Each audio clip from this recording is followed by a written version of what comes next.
I'd like to now introduce our final speaker for the session today, Deborah Beck. Deborah Beck is a historian, writer, and artist. She has held 19 solo exhibitions and was a lecturer in drawing at the National Art School for 18 years. She currently manages the National Art School Archives and Collection Center, which she established in 2008. And I encourage you all, if you do have a chance while you're here, to speak to Deborah and visit our wonderful collections here on campus.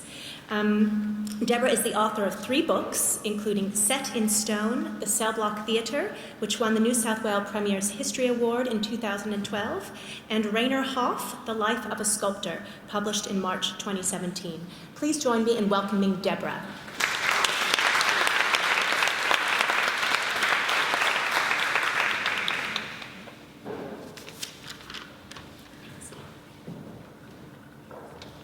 Thank you, Molly, and hello, everyone. I just need to tell you that Stephen stole a few of my words this morning, so I'm going to be talking about this building mostly, and he did already tell you a bit, but I'll go over it again. I'm sure it'll help you remember more about it. So the story of the building that we're in today, the women's cell block of Darlinghurst Gaol, encompasses a period of misery and degradation of women for over 70 years, and a time of innovative productions when it became one of the leading venues for contemporary music, theatre and dance in Sydney in the 1960s and 70s. As part of my job as historian and archivist of this site, I often conduct tours for the public and for our students. In 2016, I was standing near the back wall discussing the plugs in the corner where the padded cell was, so just up there in the corner, when a hand-forged nail fell out of the wall and landed at my feet. I knew its significance immediately, having seen a film of the removal of the massive original cell block roof in 1957. This is a nail that had lain embedded in the fabric of the building for 175 years. It had somehow been secreted in the wall until the opportune moment when it was released at my feet. Rusted and humble as it is quite a beautiful object, assumed to be made in a blacksmith's forge in Sydney in approximately 1838. Made from a square section of steel rod, the blacksmith would first heat the steel in a forge, cut the rod to 6-inch lengths, taper the point on his anvil, and at the same time make a shoulder for the head. Originally made to secure the huge king post truss roof of the women's cell block, it had spanned the life of this building, from the time when the first female prisoners entered their sandstone cells in 1841 to the incarceration of the only woman to be hanged in Darlinghurst Gaol, Louisa Collins, in 1889, to the eventual closure of the jail in 1914. Amazingly, it was not removed with hundreds of other nails when the roof trusses were replaced after the roof had rotted after 40 years of neglect. You can see the original roof trusses in this photograph. Although I have chosen this surviving object as the title of my talk, it is really the building where it was found that defines its significance in our colonial and social history. This space has such a palpable atmosphere that it has generated many stories and memories, including some by female prisoners. In some recent research, I found out about a former journalist named Rebecca Ross, who has given us a candid and disturbing picture of the conditions of women's prisons in New South Wales in 1904. Here is her description of her first day in jail. My experience of prison life began in Darlinghurst. The trial in which I was concerned, having lasted all day, had been adjourned to the following day. I was taken from the courthouse to the jail and handed over to the prison authorities. A flight of steps leads from the dock down to the gloomy stone passages beneath the courthouse. Out of this underground passage, once more into the free open air, across a portion of the jail grounds, and I was at the door of the women's division of the jail. Here I was taken charge of by a wardress and escorted to a table in the centre of the wing. 2 balconies ran right around the inside of the wing. On these the cells opened, the cells being in rows on each of the 3 floors, and the upper stories being reached by means of a stone staircase at the end of the building. Standing at the table, I was told to undress. After an involuntary glance around to see who might be looking on, I obeyed the order with reluctance. So unnecessarily humiliating was the whole performance of the semi-public undressing that it came as quite a shock to me when I was allowed the decency of keeping one garment on in which to walk down the wing to the bathroom at the end. My night's lodgings consisted of a canvas hammock in a stone cell. The blankets, no sheets of course, felt grubby. In order to retain her reputation and to save her child, Rebecca Ross had devised a scheme of placing her illegitimate baby on the doorstep of the printer's office where she worked as an editor. Unfortunately for her, her plan was exposed and she was convicted of conspiracy to pervert the course of justice in 1904. At the age of 32 years, Rebecca commenced her 2-year sentence in Darlinghurst and was later moved to Bathurst Gaol. But after her release, she wrote a booklet, Jail Life, the Humane System Criticised, and it was a damning indictment of the conditions she had experienced in both the jails. Other women had described their humiliation at the hands of the warders and the primitive and often overcrowded, whoopsie-daisy, go back there, and sordid conditions in which they were held. An inquiry in 1860 revealed the whole of the cells in the upper portion of the women's wards were swarming with bugs. About the ceilings, the walls, the hinges of the doors, they were in masses of an inch or more in diameter. Across the corridor from the padded cell at the end of the building, on the ground floor, was a large room which was used as a female hospital. Many babies were born here. Female prisoners with small babies took them into their cells, where they usually stayed until they were weaned and could go back to their families. Sadly, the death register for Darlinghurst Gaol from 1867 to 1914 lists 31 deaths of children between birth and 5 years old. And I might just add, in the lunch break today, I had a little visit from a man whose great-grandmother was born in the very prison here in this room, and his great-great-grandmother survived and had about 13... his great-grandmother had survived and had 13 children herself. So the child that was born in this room has produced about 50 family members since, and he'd never been in here, so it was quite something. I just had to sneak him in today at lunchtime, so there you go. These stories turn up all the time. Okay, so back to the women's cell block, which was originally part of the 1836 design by Mortimer Lewis and George Barney. It was one of the 7 planned wings in a radial design with a central rotunda. This plan was later revised, and as Rebecca Ross described it, it consisted of 3 floors holding 36 double cells and 6 single cells in the rounded end of the stone staircase. The outline of the cells and traces of the stone walls, staircases can still be seen on the walls today, of course. As Stephen mentioned today, the cells were 3 metres by 2.4 metres in size, and originally planned to hold 2 women in each cell. There were often 4 and sometimes 6 women held in each cell. After 70 years as part of Darlinghurst Gaol, the female jail inmates were gradually moved out to the specially designated women's prison at Long Bay. Here conditions were greatly improved compared to the overcrowding and poor services in the women's cell block at Darlinghurst. With the closure of the jail in 1914 and the outbreak of the First World War, it was decided to loan the jail site to the Department of Defence for use as an internment camp for enemy aliens and to house the military. After the war, the attention was drawn to the critical need for technical college facilities in Sydney, and it was decided to convert the jail into an annex of Sydney Technical College. In the majority of buildings, the cell walls were removed, floors were rebuilt, and windows enlarged. The art department of Sydney Technical College was moved from Ultimo to East Sydney in 1922, where it shared the site with other technical college departments such as the Women's Handicrafts, Fashion, Sheep and Wool School, Plumbing, and the Food School. The old female cell range was left as it was in the southwestern corner of the site, as there was a plan to retain some of the jail site for the Justice Department, who intended using the female wing as part of the Darlinghurst Court complex. The plan never came to fruition, so the wing lay derelict until the 1950s. It became an eerie place where adventurous students from the technical college would sneak in and explore the old cells, which still contained ledgers and papers from the jail period. When the Justice Department finally abandoned their plans to use the wing, the stone cells and walkways were removed from the old cell block in 1953. The enterprising East Sydney Technical College principal, Bill Crisp, soon realised the value of this remarkable space, and in 1955 he put forward the idea that it could be converted to a small theatre for use by the Technical College and theatre and music societies in Sydney. As Stephen also mentioned, the celebrated American actress Katharine Hepburn was in Sydney performing the part of Isabella in Shakespeare's Measure for Measure at the Tivoli Theatre. To gain publicity for his plans for the new theatre, Bill Crisp invited Hepburn and co-star Robert Helpman to come to the college to announce his proposal, and they did so before an admiring group of students, press and photographers. The announcement that a new theatre would be established in Sydney was greeted with great excitement, and because of the Hepburn visit, it was covered extensively in the press. There was a decided lack of theatre space in Sydney in the 1940s and 50s.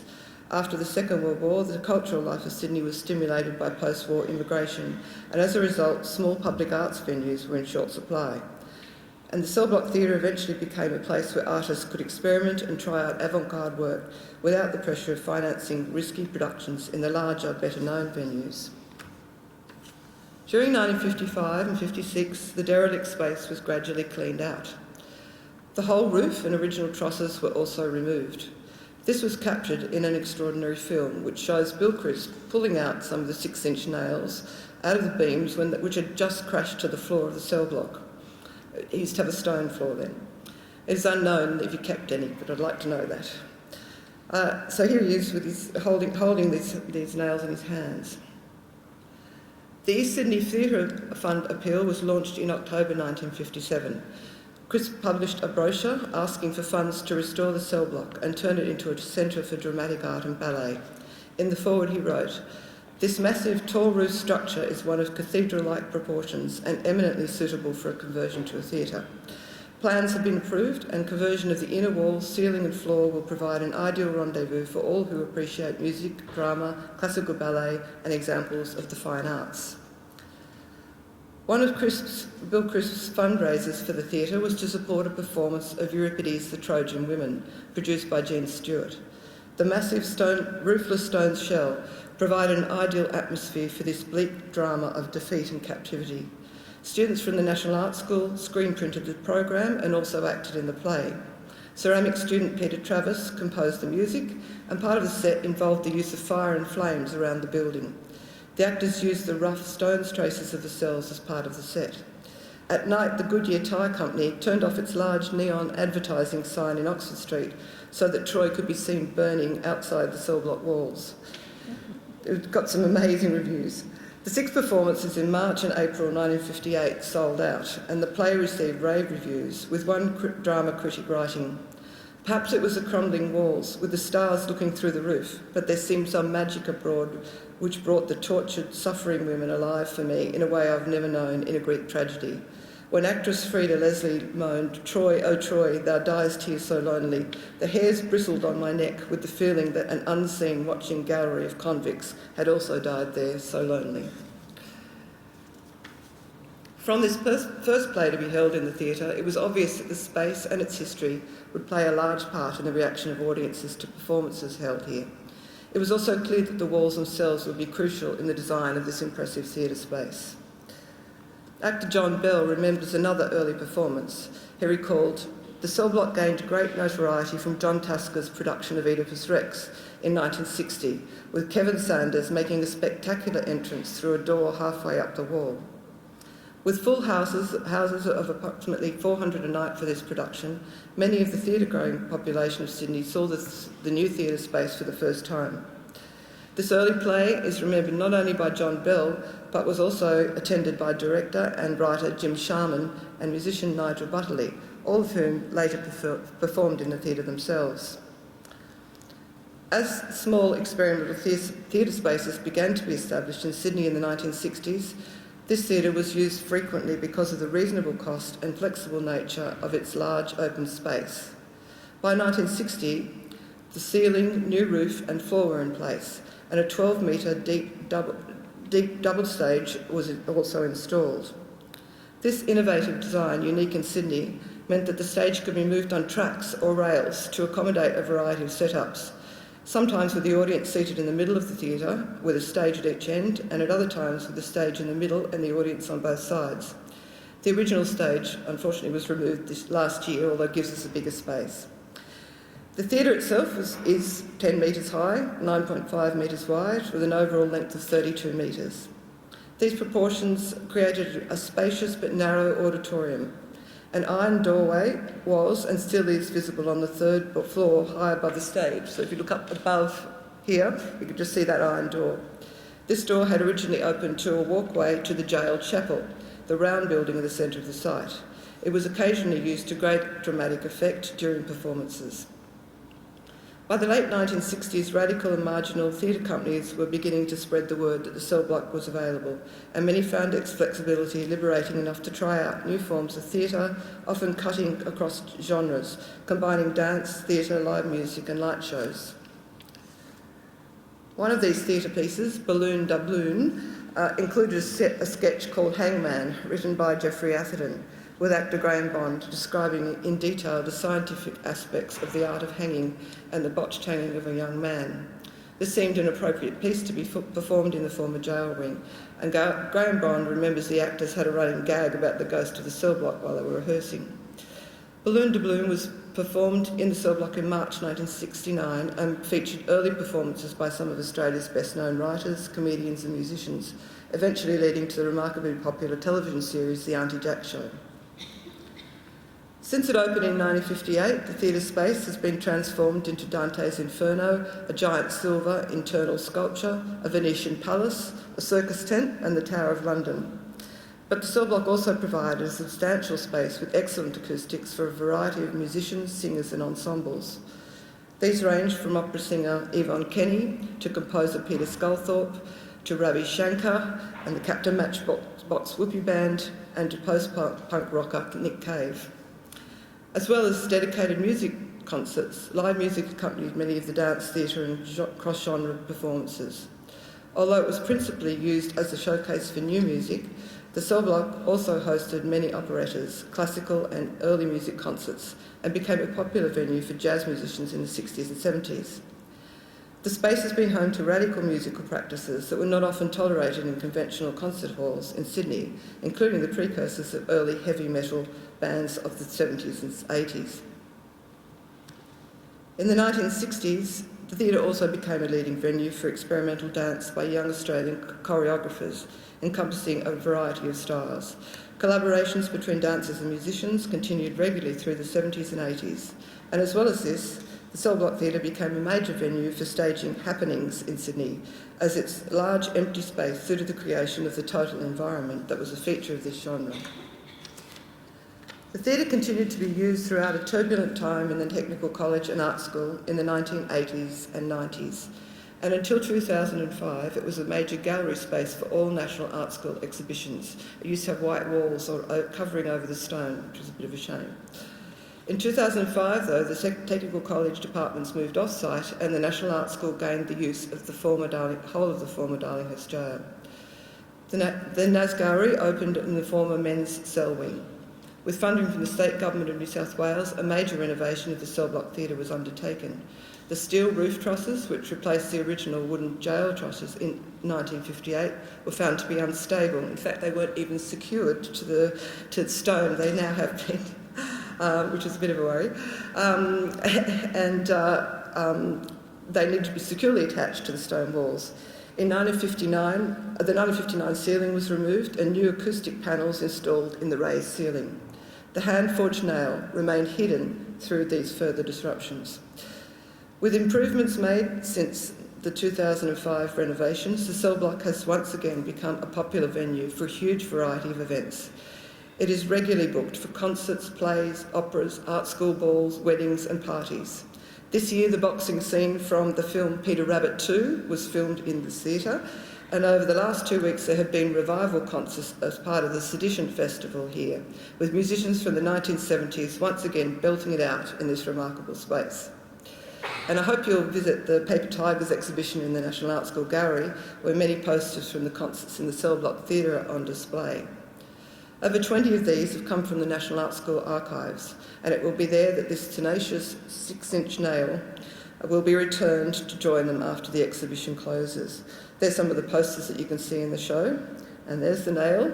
And this exterior shot was taken in 2010 during an art school ball, and it shows what a magical place the Cell Block Theatre is at night. Thank you.